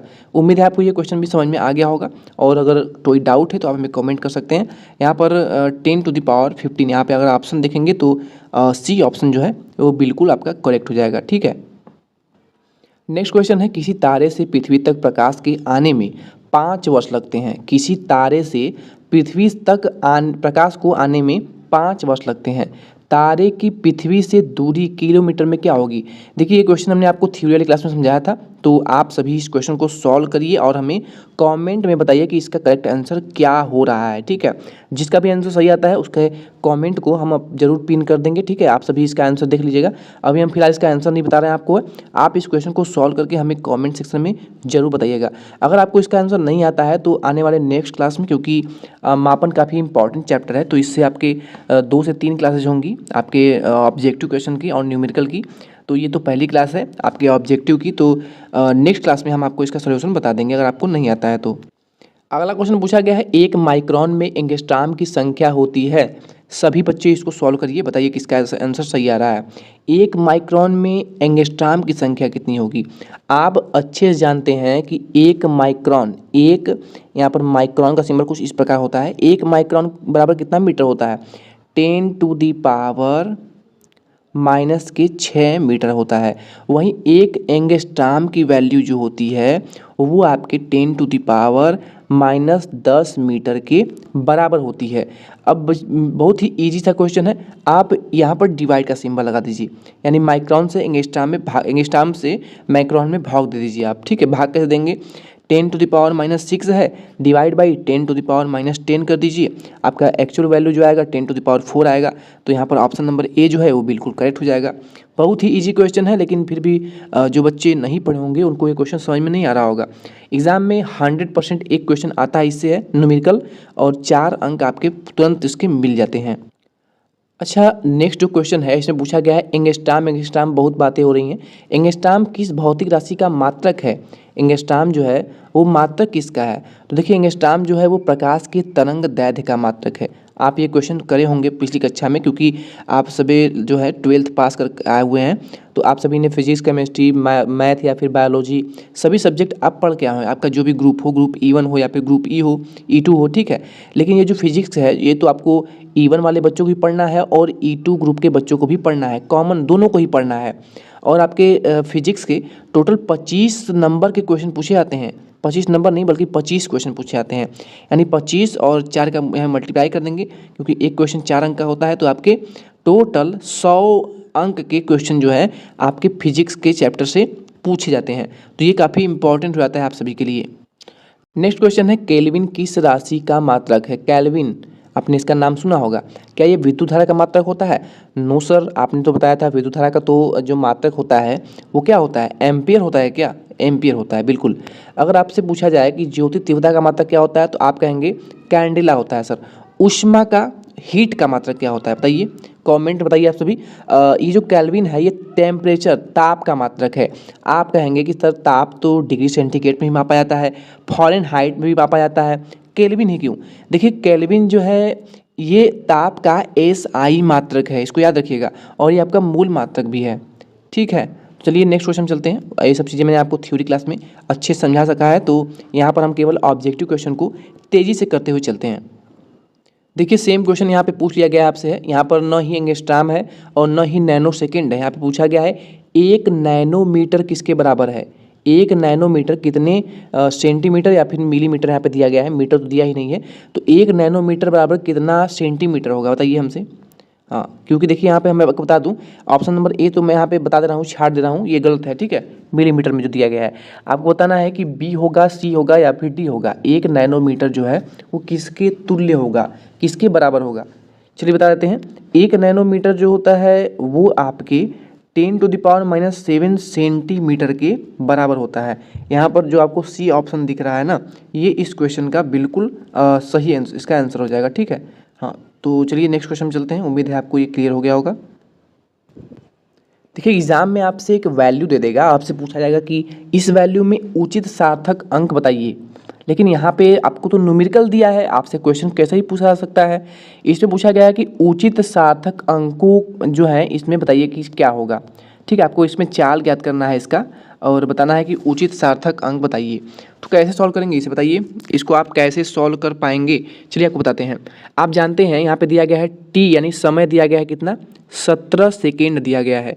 इसके अलावा यहाँ पर दूरी, मीटर में दूरी दिया गया है ना, कितना दिया गया है 1260, यहाँ पर दूरी दिया गया है, मीटर यहाँ पे लिख दीजिए। ठीक है, इसके अलावा उचित सार्थक अंकों में इस कण का चाल यानी भी पूछा गया है। आप बहुत ही अच्छे जानते हैं चाल बराबर दूरी बटा के समय। चाल यानी इसको भी से डिनोट करते हैं, दूरी यानी हमने डी लिख दिया है और समय यानी टी, आप जानते हैं इसे अच्छे से। और डी जो है इसकी वैल्यू दिया है कितना 1260 डिवाइड बाई टी का मान दिया है 17 सेकेंड। तो 1260 को 17 डिवाइड करिए आप, 1260 है, इसको आप 17 से डिवाइड करिए। तो चलिए डिवाइड करके बताइए कितना इसका आंसर आ रहा है। 17 का इसमें भाग दीजिए, तो जब 17 का भाग देंगे आप 1260 में, तो आप सभी डिवाइड करके बताइए कितना इसका आंसर आ रहा है। देखिए जब उसको भाग देते हैं ना 1260 को 17 से, तो 17 साते 119। ठीक है, आपका बचेगा शेष कितना 7। 7 के आगे एक आपका जीरो है तो जीरो लगा देंगे, उसके बाद 4 बार ले जाएंगे तो आपका कितना आ जाएगा 7 चौके 68 यानी 2 शेषफल बचेगा। और जब 2 शेषफल बचता है तो इसको आप जीरो अगर बढ़ाते हैं यहाँ पे हैं तो आपका हो जाएगा कितना 17 एकम 17, एक बार जाएगा, यानी कि 74.1 आपका ये आ रहा है सॉल्व करने पर। अब यहाँ पे 74.1 है, ठीक है, 1 यानी कि 1 पैसा, तो इसको आप निगलेक्ट मानते हैं और उचित सार्थक अंकों में इस कण का चाल पूछा गया है। तो यहाँ पर जो करेक्ट आंसर आप लगाएंगे वो आपका हो जाएगा ऑप्शन नंबर सी। यहाँ पे सी ऑप्शन दिख रहा है आपको ना, ये इस क्वेश्चन का बिल्कुल करेक्ट आंसर होगा। यहाँ पर 74.1 जो आपका करेक्ट आंसर आ रहा है ना, वो आपका सही आंसर नहीं होगा। आपसे उचित सार्थक अंकों में इसका मान पूछा गया है, तो उचित सार्थक अंकों में यहाँ पर सी ऑप्शन जो है बिल्कुल करेक्ट हो जाएगा। सार्थक अंक में अगर कोई डाउट है तो आप थ्योरी क्लास को अच्छे से देख लीजिएगा, ठीक है, आपको क्लियर हो जाएगा। नेक्स्ट क्वेश्चन है प्रकाश वर्ष किसका मात्रक है। प्रकाश वर्ष जो है वो किसका मात्रक है, बहुत ही इजी क्वेश्चन है। प्रकाश वर्ष जो है वो दूरी का ही तो मात्रक है, ठीक है, तो यहाँ पर ए ऑप्शन बिल्कुल करेक्ट हो जाएगा आपका। नेक्स्ट क्वेश्चन है लीटर किस पद्धति का मात्रक है, बताइए। लीटर जो है क्या ये एमकेएस पद्धति का है, ब्रिटिश पद्धति का है, भारतीय या फिर मीटरी पद्धति का है। तो लीटर जो है ये मीटरी पद्धति का मात्रक है, ए ऑप्शन जो है आपका करेक्ट हो जाएगा। एम्पियर विद्युत धारा का मात्रक है, कैसा मात्रक है भैया, सीजीएस पद्धति में मात्रक है क्या एफपीएस पद्धति में है, एसआई पद्धति में है या फिर एमकेएस पद्धति में है। अगर आपने हमारी पिछली क्लास ली है तो आप तुरंत बोलेंगे कि सर आपने बताया है एम्पियर ये तो विद्युत धारा का मात्रक है और एम्पियर तो एसआई मात्रक है, इसके साथ साथ ये तो इसका मूल मात्रक है, तो ये हम कैसे भूल सकते हैं। इसका एसआई पद्धति में तो होता है, एम्पियर मात्रक होता है विद्युत धारा का।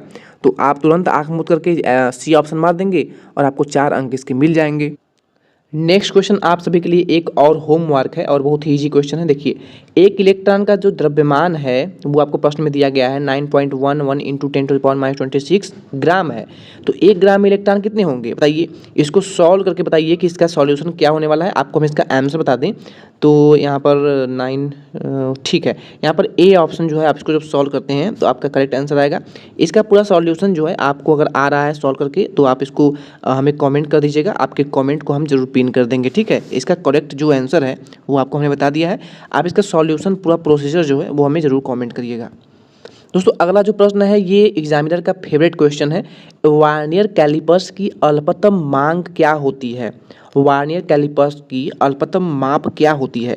तो इसको याद रखिएगा, किसी भी आपका कॉम्पिटिटिव एग्जाम में पूछा जाता है 0.01 मिलीमीटर, ये आपका वार्नियर कैलिपर्स का अल्पतम मांग होता है। तो इसको याद रखिएगा, बहुत ही इंपॉर्टेंट क्वेश्चन है, चाहिए तो आप स्क्रीनशॉट इसका ले सकते हैं। नेक्स्ट क्वेश्चन है स्क्रू गेज किस सिद्धांत पर कार्य करता है। स्क्रू गेज जो है ये पेंच, स्क्रू गेज जो है इसके नाम से स्पष्ट हो रहा है, स्क्रू यानी पेच। स्क्रू गेज जो है वो पेच के सिद्धांत पर ही कार्य करता है। जैसे पेच को आप अगर खोलते हैं तो वो बाहर की ओर आता है और जब कसते हैं तो वो अंदर की ओर जाता है। तो स्क्रू गेज का जो नियम है वो आप जो है पढ़े होंगे, ठीक है, सी ऑप्शन जो है करेक्ट होगा। दोस्तों अगला जो क्वेश्चन है, इस क्वेश्चन को सॉल्व करने के लिए मैं आपको एक तरीका बताता हूं। अगर आपको समझ में आ गया तो इस टाइप के हर एक क्वेश्चन को आप चुटकियों में सॉल्व कर पाएंगे। कैसे देखिए, आपको दिया है 0.01 मिलीमीटर कितने माइक्रोन के बराबर होता है। अब आपको पता है कि 1 मीटर बराबर 10⁻⁻6 माइक्रोन होता है, पर यहाँ पे तो 0.01 मिलीमीटर दिया है। तो क्या करिए, देखिए आप लिख लीजिए यहाँ पे 0.01, ठीक है, यहाँ पर मिलीमीटर में लिख लीजिए, यहाँ पे mm लिख दे रहे हैं हम, और बराबर में लिख दीजिए माइक्रोन, यहाँ पे माइक्रोन दिया है तो यहाँ पर 1 मीटर जो होता है, ठीक है, 1 मीटर में कितने माइक्रोन होते हैं, तो 1 मीटर में आपके होते हैं 10⁻⁻6 माइक्रोन, और यहाँ पे दिया है लेकिन 0.01 मिलीमीटर, ठीक है, यहाँ पे हम डैश लगा दे रहे हैं। 0.01 मिलीमीटर में दिया है 10⁻⁻6 माइक्रोन, लेकिन हमें तो पता है कि 1 मीटर में होते हैं, ठीक है। तो क्या करिए आप यहाँ पे 1 मीटर में 1 मीटर, ठीक है, 1 मीटर की वैल्यू है और इसको आपको बदलना है कि इसमें मिलीमीटर में दिया है तो इसको आप मीटर में चेंज करेंगे। तो देखिए 0.01 इक्वल टू 10⁻⁻6 माइक्रोन, या फिर आप इसे ऐसे भी कर सकते हैं जैसे कि 1 मीटर बराबर 10⁻⁻6 माइक्रोन है। अब आपको यहाँ पे दिया है वैल्यू मीटर में, लेकिन आप इसको मीटर में नहीं, आपको मिलीमीटर में चेंज करना है, क्योंकि यहाँ पे वैल्यू मिलीमीटर में दिया है। तो मिलीमीटर में चेंज करने के लिए आप क्या करेंगे, 10⁻³ से यहाँ पे आप भाग देंगे। तो जब आप 1 मीटर में 10⁻³ से भाग देंगे तो वो जो वैल्यू आपका होगा वो मीटर में चेंज हो जाएगा, ठीक है। जब आप इसको 10⁻³ से भाग देंगे तो ये जब वैल्यू आपका इधर जाता है ना, तो ये जो वैल्यू जब इधर जाएगा तो आपका हो जाएगा 0.01, ये आपका हो जाएगा 10⁻³ था ना, 10⁻6 था, जब 10⁻³ जब ऊपर जाएगा तो ये आपका 10⁻³ ही बचेगा, ठीक है। और जब 10⁻³ केवल यहाँ पे बच रहा है वैल्यू, तो जब आप 10⁻³ है, जब इसमें 10⁻³ से गुणा करिए तो 0.01 इंटू 10⁻³ से जब इसमें आप गुणा करते हैं तो आपका वैल्यू जो है वो कितना आएगा, 10 आ जाएगा, ठीक है। ये आपका बहुत ही शॉर्टकट तरीका है, उम्मीद है आपको समझ में आ गया होगा। एक बार रिवर्स करके देख लीजिएगा वीडियो को। यहाँ पर 10 माइक्रोन जो है इसका जो है बिल्कुल करेक्ट आंसर होगा। एक बार फिर से देख लीजिएगा, 0.01 मिलीमीटर कितने माइक्रोन के बराबर होता है, ठीक है। आपको पता है कि 1 माइक्रोन में 10⁻⁻6 मीटर होते हैं, 1 माइक्रोन में 10⁻⁻6 मीटर होते हैं, ये आपको पता है। लेकिन यहाँ पर 0.01 मिलीमीटर में कितने माइक्रोन होंगे, तो आप इसको इस तरीके भी सॉल्व कर सकते हैं। 0.01 मिलीमीटर जो है इससे आप इसको डिवाइड कर दीजिए। जब इसको आप डिवाइड करते हैं 0.01 से तो कोई इफेक्ट तो पड़ेगा नहीं, एक जो वैल्यू है इस पर कोई इफेक्ट किसी का नहीं पड़ता है। तो ऊपर नीचे आप जो है मल्टीप्लाई कर दीजिए, किससे, 1000 से करिए, क्योंकि उसको आपको मीटर में चेंज करना है। जब 1000 से करते हैं तो क्या होगा, ये जो वैल्यू टोटल है आपका वो 1 बन जाएगा, और यहाँ पे ऊपर जो वैल्यू है 10⁻³ बचेगा। अब 1 माइक्रोन की वैल्यू आपको दिया है 0.01 मिलीमीटर, तो यहाँ पर 10⁻⁻6 जो है 10⁻³ हो जाएगा, और आपको यहाँ पर 0.01 मिलीमीटर की वैल्यू पुटअप करनी होगी, आपका आंसर आ जाएगा। देखिए ये क्वेश्चन आप सभी के लिए बहुत ही अच्छा प्रश्न है, और ये क्वेश्चन एग्जाम में 100% आने वाला है। पूछा गया 0.0001 में कितने सार्थक अंक है। सार्थक अंक आपको पिछली क्लास में बहुत ही अच्छे समझाया गया था। आपको हमने एक रूल बताया था कि अगर कोई वैल्यू 0.005 है, 0.00000009 है, इस कंडीशन में अगर कोई अंक हो, यानी 5, 6, 7, 8 कोई अंक हो 0 छोड़ करके, तो उस कंडीशन में क्या करते हैं, उस अंक के बाईं ओर यानी लेफ्ट साइड जितने भी 0 होते हैं उसको हम सार्थक अंक में काउंट नहीं करते। तो सेम इसी रूल के अकॉर्डिंग यहाँ पर 0.001 में कितने सार्थक अंक है, तो केवल और केवल एक ही सार्थक अंक है। ऑप्शन नंबर ए आपका बिल्कुल करेक्ट आंसर हो जाएगा। तो दोस्तों ये हमारी आज की इस क्लास का आखिरी क्वेश्चन होगा। मिलते हैं नेक्स्ट क्लास में कुछ और मोस्ट इंपॉर्टेंट क्वेश्चन के साथ, जो कि आपको एग्जाम में पूछे जाते हैं और पूछे गए हुए हैं। आज की क्लास आपको कैसी लगी हमें कमेंट सेक्शन में ज़रूर बताइएगा। और अगर डी फार्मा एंट्रेंस एग्जाम जो की फुल प्रिपरेशन करना चाहते हैं तो चैनल पर अगर पहली बार वीडियो देख रहे हैं तो चैनल को सब्सक्राइब अवश्य कर लें। Thank you.